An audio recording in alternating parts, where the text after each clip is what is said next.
Welcome everyone to the Bite Back Tour. My name is Levy's son, and with me is Pablo Cabrera and Ali Gaspar, who is in the field in Monterey Park.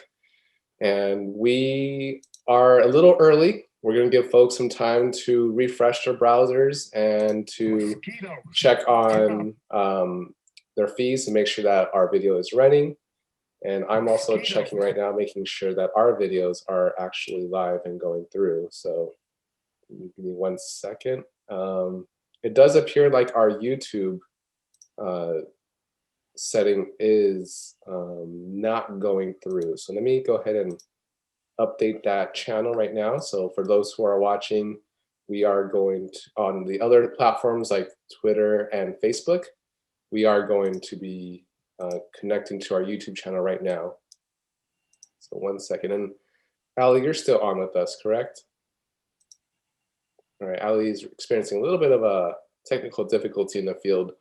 The reception isn't exactly the best out there. So she'll join us when she is back again. So let's see. I'm going to set up our YouTube. Streaming live on Twitter and Facebook. Very cool. Oh, how awesome. Well, for those of us just joining us, this is the Bite Back Tour. We are getting our stream set up for our Bite Back Tour in Monterey Park. So bear with me. For those who are trying to access YouTube, I'm creating the stream right now, just because it doesn't seem to be going through earlier. Yeah, exciting today being in Monterey Park. I know Monterey Park is a great foodie place. I always like going there for coffee shops, tea shops, bakeries. It's a great area. Absolutely. All right, let's see. All right, getting our YouTube stream set up. Let's see if it goes through. So for those of us who are, for those of you who are just joining us, we are getting things set up. This is one of our first few times of doing some online streaming or live streaming. And it looks like we are getting our YouTube set up right now. It's lagging a bit, so bear with us for 1 second. Facebook and Twitter ones look very good so far. So those look sound. Very good.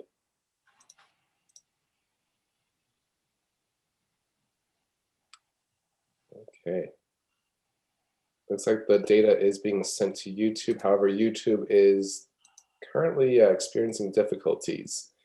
So if you're just joining us, we are getting set up on our streaming services to make sure that we can get the service out to not only YouTube, but also Twitter and Facebook.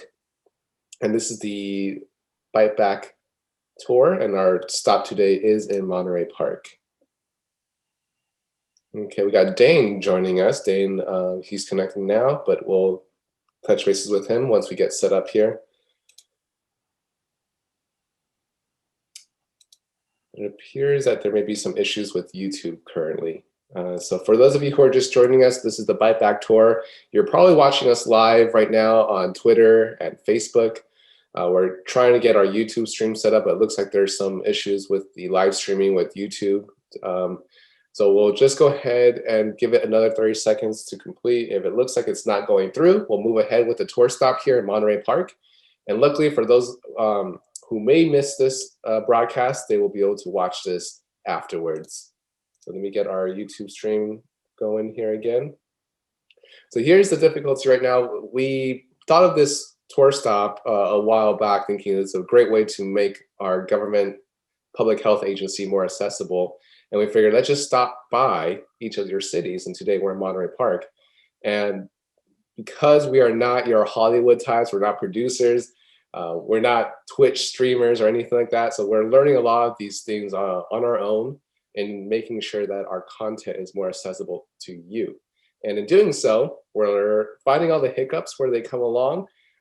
Today we've been successful so far in streaming live on Facebook and Twitter, but it looks like YouTube is down right now in their streaming side of the platform. So we're going to go ahead and move forward here. Today we got some great folks with us. Um, we have myself, Levy's son, with San Gabriel Valley Mosquito and Vector Control District, and then Pablo, just introduce yourself. I'm Pablo, and I'm the communications specialist here at the San Gabriel Valley Mosquito and Vector Control District. And then Dane, just go ahead and give a shout out with your name and what department you're in. Oh, you're muted, Dane. Sorry. My name's Dane Militich. I'm Vector Control Specialist too. I work in the operations department at the district. Oh, thank you, Dane. And then we got someone else joining us in a bit. This is Ali Gaspar. She is signing on right now. We got some pretty cool stuff lined up for you on Monterey Park. And oh, here's Ali. Hey, Ali, how are you? Hi, everyone. I'm at a different area now in Monterey Park, but I'm super excited to join this Bite Back tour. Very cool. And Ali and Dane, since you just joined us, and for everyone else who just joined us here on the Bite Back tour, we're just getting set up right now. We're troubleshooting some issues with the YouTube feed not coming through. So hopefully YouTube can resolve that for us on the back end. But if not, we are live currently on Facebook and Twitter. So let's just jump right into it. We'll let Facebook figure that out for us while we're trying to stream there. And for those of the viewers who may miss this on YouTube, we'll be sure to post this online so they can watch this later on. But I just want to dive into talking about, well, mosquitoes, the one insect we all love to really hate, apparently. And we can't talk about mosquitoes without talking about where we live. And we can't talk about where we live until we talk about our ecosystem. Now, when it comes to ecosystems, I'm just going to throw it out there to the group here. When I say ecosystem, what do you think most people think about? And we can start with Pablo. I honestly think of Finding Nemo living out in the reefs. That's a big ecosystem that we don't normally get to see all the time. And then Ali, what do you think when you think of ecosystem? I always think of tropical and very lush areas with a lot of humidity and occasional rain. Right, and those are all perfectly good answers. And what I want to do is take a lot of the concepts of an ecosystem and bring it down to where we live. Because little do we realize, we as human beings are part of the ecosystem, and everything we do has an impact on our ecosystem, including the stuff we build. So our homes, the street gutters, the containers we keep around our homes, the plants we grow, the vehicles we use, that all is part of the ecosystem here in Monterey Park and throughout San Gabriel Valley. So it's all about making sure that when we talk about mosquitoes, we talk about biodiversity, how we have checks and balances in nature that allows creatures to coexist peacefully without the need for major interruptions such as using pesticides or anything. But we have found, though, we tend to be our own worst enemies. And you'll learn throughout the next 20 minutes why that is the case. But we want to create a healthier ecosystem for everyone, not just for us working in San Gabriel Valley and Monterey Park, but also for those of you living and working in Monterey Park. So let's dive into something a little deeper, mosquito biology.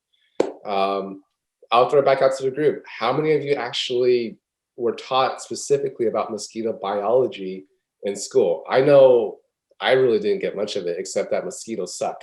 Haha, get it? So throw it out to the group. That was really bad, but couldn't help it. It's a dad joke. That's true. Hey, I laughed.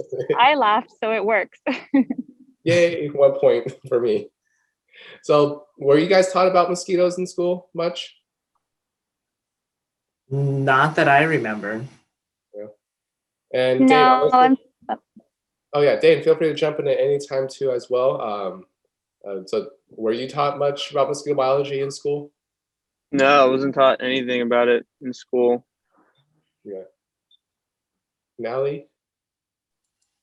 unfortunately, I wasn't taught about it. A lot of my classes were pretty boring, but thankfully, I got a really great education starting to work here. That's true. And I would say, yeah, you learn a little bit about it, but in terms of mosquito biology, some of the things that really surprises people is their life cycle. A lot of people don't realize that mosquitoes are very adaptable to our ecosystems and here in the city, what we build for them. And people don't realize that mosquitoes, they start their life cycle in the water, in stagnant water. So stagnant water is any kind of water that's trapped in a location that can't move. So something like that could be a swimming pool, a rain barrel that hasn't been maintained, or even something like a bottle cap. It can be considered a source of stagnant water. Now, Levy, can you let me share my screen? I have a great photo I think would be oh awesome. yeah, absolutely, Paul. Go ahead. Illustrate. If you can allow me to share my screen. Oh, absolutely. There we go. Go ahead and screen share. But go ahead with what you were saying. Yeah, so in terms of sources, mosquitoes, when they start out, they don't start out in the way most people think. A lot of people just hear mosquitoes, see mosquitoes, they just think of the adult mosquitoes, the one that flies around biting you endlessly and being a pest at your last or next get together. But when mosquitoes bite, they will actually use your blood, the protein in your blood, to create the eggs. And they will use stagnant water to lay their eggs. So in some types of mosquitoes, they will lay their eggs individually on the sides of containers or even plant stems along stagnant water, or they may lay egg grafts directly on there, as you can see on the screen. I don't know, Pablo, if you can just circle that with your mouse to show the eggs there. Perfect. And then from there, I'm sorry? Joining us as well here. She just popped in. Oh, perfect. Let's go ahead and get Jen dialed in once we get through this life cycle here. So once they hatch out the eggs, they turn to larvae. And funny story here is I can count that easily more than 10 times when the kids would tell me that they thought these larvae were mosquito tadpoles. In fact, one kid came up to one of our stands and saw the larvae in the jar that we had displayed and said, "Look, Mom, these are the tadpoles I was telling you about. They disappeared." And I couldn't help but wonder, well, how did they disappear? Did you eat them? Did the dog eat them? It's like, no, I brought them inside the home and they just disappeared one day. And I could see the wheels clicking in the mom's head as she realized that her son brought mosquito larvae into the house. And that's probably why they were getting bit up soon after that. But once they go from the larva, they go into these tumbling pupa stage. It looks like little tiny shrimp.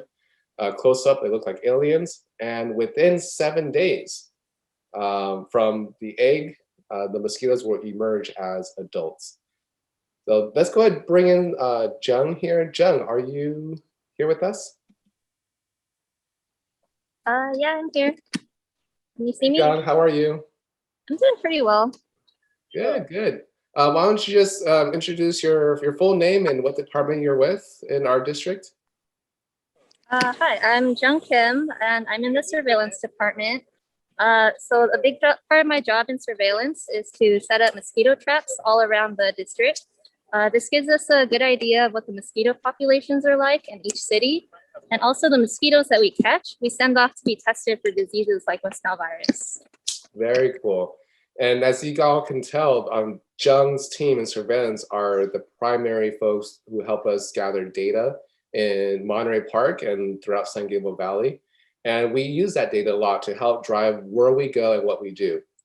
So we tend to look at high-risk areas or areas that may be of concern. And I can speak for the communications department and education.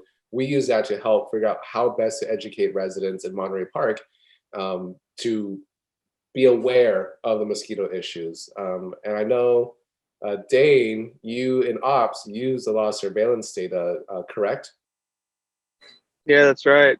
So basically, we get the data from the surveillance department, and if we have traps that have high numbers continuously, we'll have to focus those areas, see if we can figure out the sources that they're coming from, and then also if we get traps that are positive for West Nile virus or other diseases, then we can figure out our response strategy and focus that area and get the word out. Very cool. And when you mention sources, can you give some examples of some of the stuff that you probably see a lot in people's homes or around the city? Yeah, so a lot of the stuff that I see on people's yards are swimming pools, fish ponds, fountains, a lot of times containers, a lot of junk laying around in the yard, plant saucers. There's certain types of plants that hold water in their leaves called bromeliads. They can breed in the underground storm drains. They can breed in the flood channels. So they have, hundreds of potential sources that they can breed in. And I'm glad you mentioned all the different types out there. And Pablo, Ali, feel free to jump in at any time. Interrupt me. This is a very casual format. Same thing with you, Jung, if you feel like there's something else to be added here. I actually want to add something. When you mentioned different types of sources, I always think one of the most interesting sources I've seen stagnant water in are at my grandma's house. I mean, she loves to garden. So in her chancla, there was literally some larvae growing in there because it had just been laying out for many, many months. And then at my house one time, I did find stagnant water hidden in the little crevices of an abandoned lawnmower.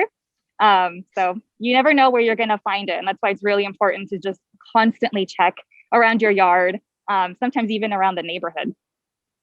Yeah, that's amazing how you were able to find that kind of water. And a quick question for Dane, especially being in Southern California, I'd like to hear your perspective within operations. I think the misconception between a lot of residents, they think, we just finished the winter season, there must be no mosquitoes, but I'm sure you definitely still continue to find breeding sources and adult mosquitoes in sources. Yeah, so we find breeding going on year round. It doesn't matter if it's the winter or summer, they're breeding. There's a lot less, I'll say that, but because the mosquito larvae, the mosquitoes have a hard time, with the life cycle when the water's colder and the temperatures are colder. So that plays a role, but we definitely are still seeing breeding throughout like year round. So, and especially places like the underground storm drains, a lot of people, especially during the winter, we're all cozied up with our hot cocoa and it's nice and warm. Holiday music is playing, and we think, well, maybe the mosquitoes are all dead. Unfortunately not. We got people like Dane out there and his team going and inspecting underground storm drains. So for those of you who are in Monterey Park, you will see this quite often where in the middle of the road or sometimes on the sidewalk, there's a lid that goes to the storm drain. Well, our team, we pop those things open and we inspect them for any mosquitoes that are down there, because while it's nice and frosty above ground, down below, it's a nice, humid, warm environment for those mosquitoes to rest in. And unless there's a major rain event, those drains may not get flushed out completely. So you do find stagnant water there. Another thing too with the storm drains is that if the water's flowing, then it's not going to breed. But if the water's stagnant, which the way that these drains were engineered, sometimes the way that they sit, the water doesn't flow at all. It just sits there year round. And so it literally breeds year round. So we continuously have to inspect it and treat it. Exactly. Thank you for that. John, do you see much mosquitoes in the winter time? So we definitely do see some in our traps. They may be low, but they are there. Okay. So another point that mosquitoes are here year-round in Monterey Park and throughout San Gabriel Valley. Let's go ahead and move a bit to the management of this type of water. So clearly our agency, we're on top of making sure the stagnant water is being inspected in the public space. So the street gutters, the storm drains, at the park, in Monterey Park. we're able to inspect those readily. But where we cannot go readily is in your backyards and in your patios.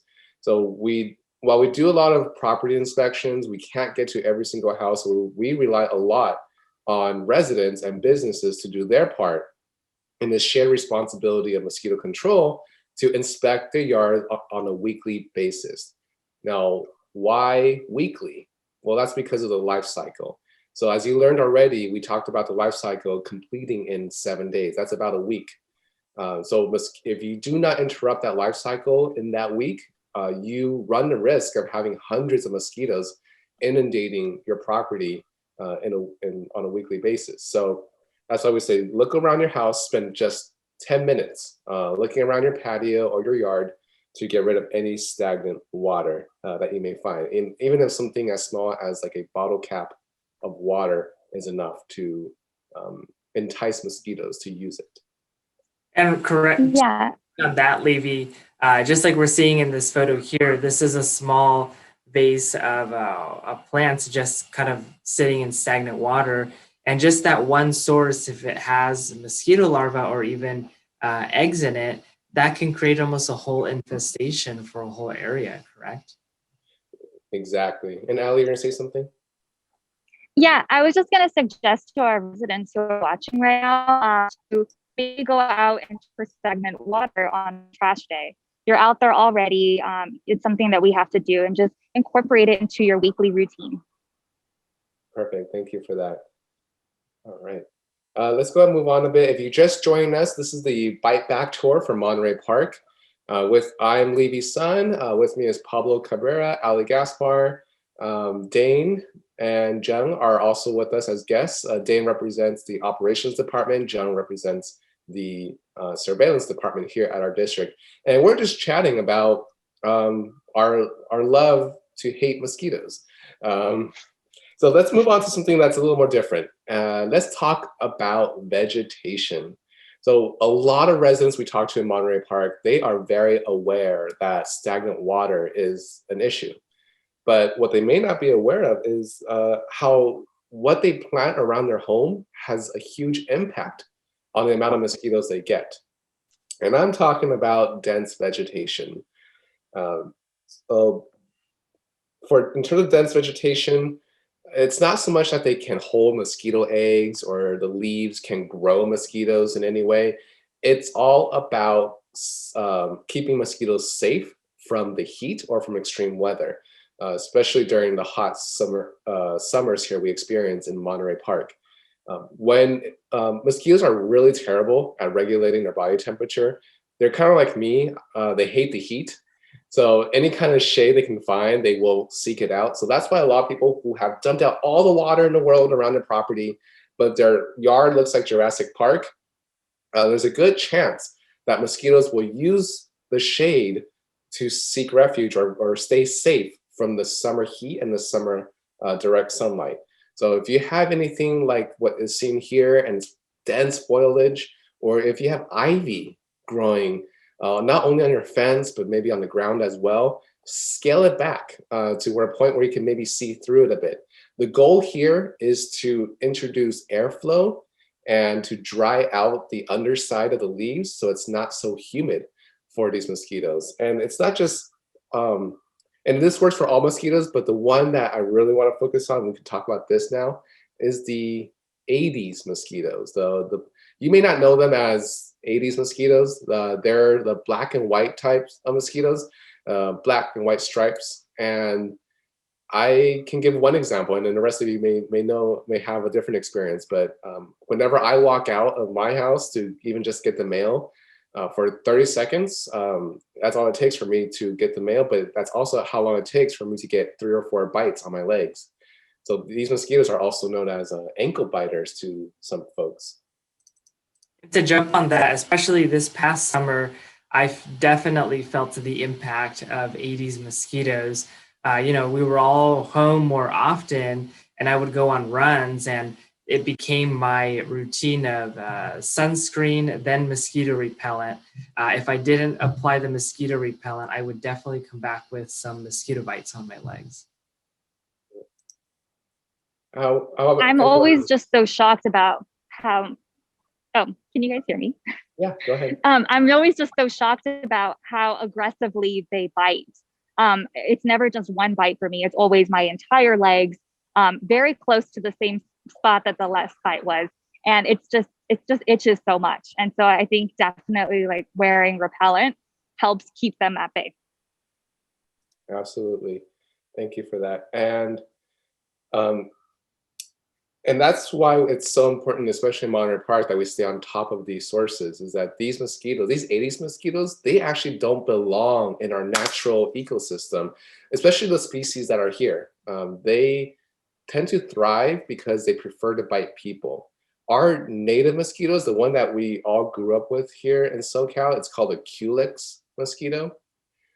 That one, we know. They come out mostly at dusk, sometimes at dawn, and they bite us during those times. They never really come out in force to bite us during the day. But these Aedes mosquitoes are a game changer, and we have heard from so many Monterey Park residents that they are getting bit up left and right by these black and white mosquitoes. And unfortunately, it's because we as humans have given them homes to live in, and that is through the stagnant water sources in our backyards and patios. And I have a quick question for Jung. Because you're out trapping mosquitoes, I know you sometimes get mosquito eggs in the mosquito traps. Could you kind of give a brief description of the difference between the Culex eggs and the Aedes eggs and what makes them so different? So the Culex eggs are all lumped together into a little lifeboat looking raft. They just float on top of the water and they'll hatch eventually. But the Aedes eggs are laid individually and they're onto the sides of the container. And they're stuck on dry. So what that means is that they can survive for a long time without being in the water. They're supposed to be dried out until the source fills back up with water, and they know that's a good time to hatch out and to swim around in there. Definitely. And for Dane, with the Aedes mosquito eggs, since they're laid on the side of containers, do you tend to see that almost all year round with Aedes eggs in sources that you identify? Yeah, all the time. I see them. A lot of the sources I check in people's yards, a lot of containers and plant saucers, I see them year round. And I know for residents, at least for me, sometimes it looks like dirt, but with the right trained eye, especially with you guys, you can definitely see the difference, right? Yeah, you can see the difference. And, if you notice them, I scoop them out of the water and crush them. But yeah, you can definitely tell. And if you have a container with the Aedes eggs, we can wash out the container with hot water and soap, but we can also just toss out the source too to eliminate those types of sources, correct? Yeah, so a lot of times when I inspect someone's yard, I'll walk it with them and show them the type of stuff that they like. If they don't want it or need it, just to remove it completely, because it's just a liability, to fill up with rainwater or sprinkler water or what have you, and it's going to breed. So I tell them, just get rid of this stuff that you don't need. If you don't need it, throw it away. So. Very cool. Great points. And for those of you who's just joining us, this is the Bite Back tour with the San Gabriel Valley Mosquito and Vector Control District. YouTube was able to resolve our issue, and so we are now streaming live not only on Facebook and Twitter, but also on YouTube. So right now we're just discussing some things. For example, why mosquitoes bite. They need your blood to create the eggs. But where do they lay those eggs? In the stagnant water sources, which may or may not be in your own backyards. But while all of us here in mosquito control are taking care of the sources in the public sphere, we need your help to not only tip out the water weekly, but also trim back the dense vegetation where mosquitoes may rest when it's really warm, like today. So let's dive into, with a little bit of time we have left, just on repellent. I don't know about you all, but whenever I go to buy repellent, I enter the store and I'm just hit with a wall of colors and brands, and I am sometimes overwhelmed, and residents in Monterey Park have also said that they've been overwhelmed too by the options. So I'm gonna throw it out to the group. Maybe Ali, maybe is there a certain repellent ingredient that you have used in the past that you know works well and has been vetted by public health? Yeah, I tend to go to one of two repellents, which are oil of lemon eucalyptus, and then the other one is DEET. I only go for DEET just because you can find it anywhere, which is really helpful. Someone he doesn't like to go to several places to pick up different things, so I always like that I can find it there. And they also have a lot of different types of scents, which is really cool. For me, I don't really like the certain types of smell of repellent. I don't like that oily smell. So some of them come like in tropical fresh scents, and then others just don't have any scent at all, which is really nice. And then the other one, oil of lemon eucalyptus, I like it because it tends to come at about a 60% active ingredient rate, which for me, I like not applying it also. A little bit lazy, but you know, whatever you're doing when you're outside, you don't really want to stop and interrupt it just to spray on repellent. So for me, I also like keeping it on as long as possible. Cool. How about you, Pablo? Any repellent is your go-to? Going off of what Ali said, D I think has been the most effective for me, but I know all of them work just as good. D is kind of has always kind of been the gold standard, and it's also the kind of the easiest to find. So I've definitely used it, and I think a great tip, like I mentioned earlier, especially as we start to enter the warmer months, we start using sunscreen as well. There are some products that have a mix, but it's actually preferred to apply the sunscreen on your skin first and then apply the mosquito repellent. And then once I reapply, I follow the same cycle of sunscreen and then mosquito repellent. Thank you. And for those of you just joining us, especially on YouTube, we apologize. YouTube was having an issue trying to get our stream live, but we will try and repost the full thing for you to watch later on. For those of you who are on Facebook and Twitter, if you just joined us, this is the Bite Back Tour in Monterey Park, and we're just talking about repellents. Let's dive into some myths or some things we've heard that that people have said they use, or some things that they do use that may not be true. Dane or John, have you heard of any mosquito repellent myths out there, or things that people have used that you know has not been effective or proven effective? If not, that's okay. So I'll start off with fans. People will have those little fan clips on their belts.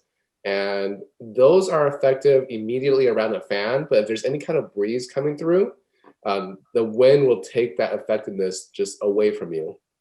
Any other things that you've seen that may have worked? I'll open up to the entire group here. I always think of the repellent bracelets, how on the commercials they show that little invisible bubble, like, oh, all you do is put it on and there's this magical force field. And it makes me laugh just because yeah, I've worn the bracelets. I've tried it all before just having repellent, and it definitely does not protect you.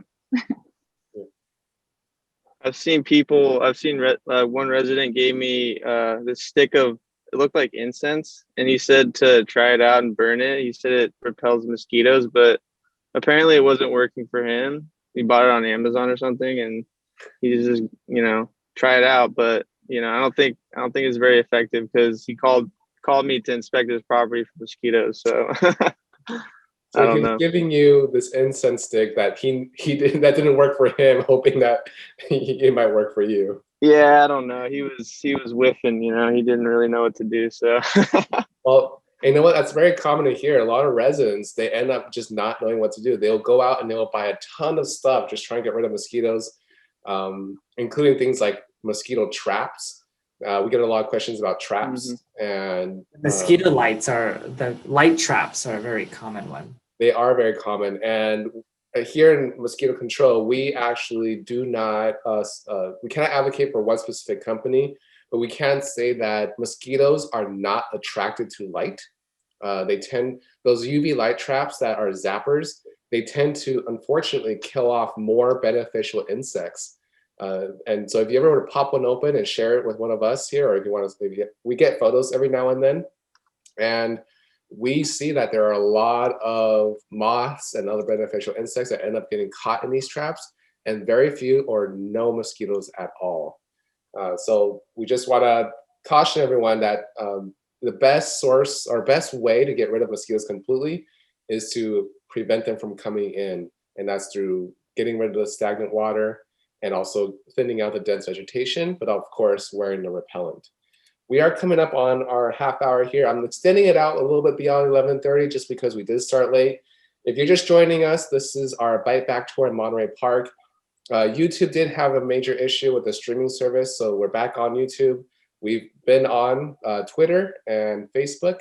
So we're going to go ahead and close it out right now with a little bit of information about what else can residents do besides wearing repellent and dumping out stagnant water. And that's our Bite Back program. I'm going to toss it over to Ali. Ali, could you just tell residents how they can even sign up for the Bite Back program if they want their neighbors to get more involved? Sure, Levy. You guys can just go ahead and visit our website at www.sgbmosquito.org. Go to our Bite Back page, and then you can sign up. It takes you about like a minute to sign up, and then it connects you immediately to our email so you can pick a track. And whatever fits for you, however much time you want to put into this program, into fighting against mosquitoes, we have a track that works for you. Perfect. And I know it's a little muffled and the audio is a little off, but Ali was mentioning track, T-R-A-C-K, not an actual trap for you. These are activities. So we have different activities that you can participate in, whether it's getting emails or being a Bite Back captain. And we have quite a few of those. And some of the activities that we've done with neighbors or Bite Back captains include actually doing door-to-door inspections of their entire block to get mosquitoes out of their area. So it's a very easy process to sign up. It's completely free. It's for people who are just fed up with mosquitoes, but they know they can do more by partnering with us and your local city government. So let's go ahead and move into just closing remarks here. My name is Levy Sun. This rounds out our Bite Back tour in Monterey Park. If you're just joining us, especially from YouTube, we apologize for the snafu. YouTube has some major issues with their streaming service today, but we're glad we're back on with you. If you've been watching us on Facebook and Twitter, hello. And we usually have an interactive portion of this using Sli.do, but because of the delays in the streaming, we decided to not do that this time. But you can always contact us at our website, sgvmosquito.org. And this is not a one-stop shop for mosquito control knowledge. So if you have more questions, feel free to reach out to us on our website. There's a lot more to talk about, especially when it comes to mosquitoes in Monterey Park. But I'll go ahead and just pass it on to Pablo for any other closing remarks. Yeah, just like Levy said, feel free to send us any questions. Also on our social media platforms, for those of you watching us on Facebook and Twitter, you can comment in that platform, and we'll be sure to get to you with any questions that you might have. And stay tuned also for next week is National Public Health Week. So we'll also be sharing some really cool and insightful information for National Public Health Week. All right, I'll go ahead and pass it off to Dane for any kind of closing remarks and farewells. Yeah, just so for the residents, I just like to encourage everyone to walk their yard, look through every nook and cranny, dump any standing water you have out. And if you have any unmaintained, like large sources that you can't get the water out or empty it out, give us a call and we'll come by and, figure out the best course of action for that specific source. Because those things, if left unmaintained and unmonitored, they will breed and it'll be a huge source of problem for everyone. So very cool. Thank you. And for those watching, Dane does, his service area does include Monterey Park. So you may actually see his friendly smiling face as he drives by. Feel free to wave. Don't distract him too much, but feel free to wave and thank Dane for all his work there in Monterey Park. And then Jung, any last minute remarks and farewell? I just wanted everyone to know that even though it's just the start of the mosquito season, we are starting to see those mosquito numbers climb up in the traps. So please remember to protect yourself using mosquito repellent. Very cool. Thank you, Jung, for that. And Jen does, along with her team, trap not only in Monterey Park, but throughout San Gabriel Valley. So if you see her and her team, just wave a hello from a safe distance. And we're out there to just get some data on those mosquitoes so we can help you remain more bite-free. And then we'll go ahead and round out this round table of farewells with Ali. Go ahead and sign off for us. Hi, everyone. Just a quick reminder to really recap what everyone else said. Just remember to tip and toss all of your stagnant water, and then to make sure to wear repellents. And thank you so much for watching. We really appreciate you. Thank you. All right. Thank you all so much. If you want to join us for another city tour, we're back again next Thursday at 11. Hopefully, YouTube will not be acting up, but we will be streaming live on Facebook, Twitter, and YouTube, hopefully on all 3 next week. And we'll bite back mosquitoes later. See you, everyone. Bye.